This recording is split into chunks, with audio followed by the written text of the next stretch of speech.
আমরা আছি সাথে।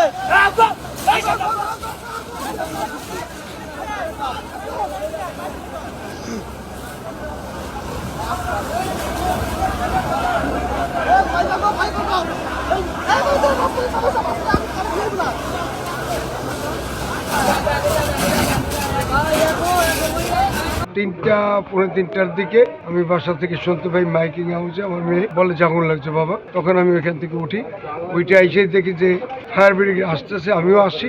আসার পরে দেখি আগুনটা এইখান থেকেই, এই যে নারকেল গাছ দেখা যায় এইখান থেকে ধাউ ধাউ করে আগুনগুলা করতেছে। উঠে প্রথম বাম দিকে সরাই ওই সিটি সুপার মার্কেটের কর্নার থেকে এই দোকানগুলো পোড়া শুরু করে। বান্ডেল থাকলে প্রতি সেনমানিতে টাকা বাঁচবে। বিকাশ সেনমানি বান্ডিল কিনে জিতুন প্রতি লেনদেনে।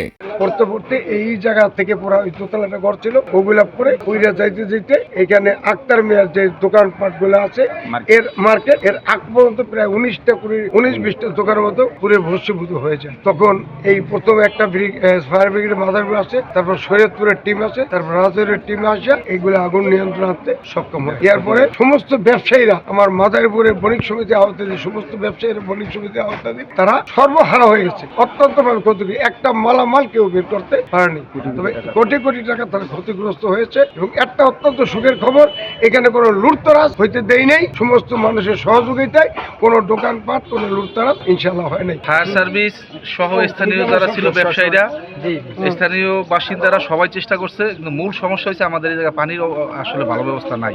এখানে একটা ভালো পুকুর নাই। একটা যদি অগ্নিকাণ্ডে পুরান বাজার একাধিকবার ক্ষতিগ্রস্ত হয়েছে। পুরান বাজারের ব্যবসায়ীরা অনেকবার এই আগুনে পোড়ার কারণে তারা একদম নিঃস্ব হয়ে গেছে। অনেক লোক আছে তাদের লোনের টাকা, অনেক লোক আছে তাদের সুদের টাকা, কিস্তির টাকা।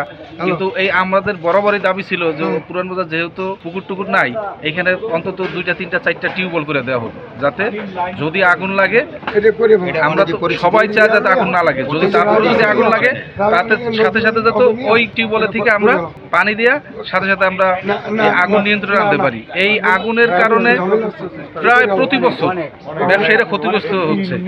তো সরকারের কাছে দাবি যে অবশ্যই আমাদের ব্যবসায়ীরা, এরা বণিক সমিতির আওতাভুক্ত, এরা খুব ব্যবসা বাণিজ্যের অবস্থা এখন এমনিতেই খারাপ, তারপরে এদের চলার জন্য সরকারি সহযোগিতা দরকার। পাশাপাশি পুকুরটা, বড় মসজিদের পুকুরটা যদি সংস্কার করা যায়, এই পুকুরটা একমাত্র একটাই পুকুর আছে ব্যবসায়ীদের আশেপাশে, এই পুকুরটা যাতে ভরাট না হয়, এই পুকুরটা যাতে আরো বড় করা যায়, এবং আশেপাশে যেহেতু পুকুরের ব্যবস্থা নাই, অন্তত পুরান বাজার 5টা টিউবওয়েলের ব্যবস্থা করে দেওয়া হোক। একটা পুকুর আছে মাত্র আমাদের, অনেক পুকুর ছিল একটা সময়, কিন্তু এখন দেখি মাত্র বড় মন্দির একটা পুকুরই আছে। তার আশেপাশে যে পুকুর ছিল সেগুলো সব ভরাট করে ফেলেছে। আমাদের প্রাণের দাবি, মাদারপুরের দাবি হলো একটা পুকুর যেহেতু আছে, এই পুকুরটা যেন আর ভরা না হয়। এই পুকুরটাও ভরাবো ভাবে শুনছি, তাই এই পুকুরটা যেন ভরা না হয়, এটা আমাদের সকলের দাবি। সকল ব্যবসায়ীর পক্ষ থেকে আমি দাবি জানাচ্ছি যে এই পুকুরটা যেন কোনোভাবেই ভরা না হয়।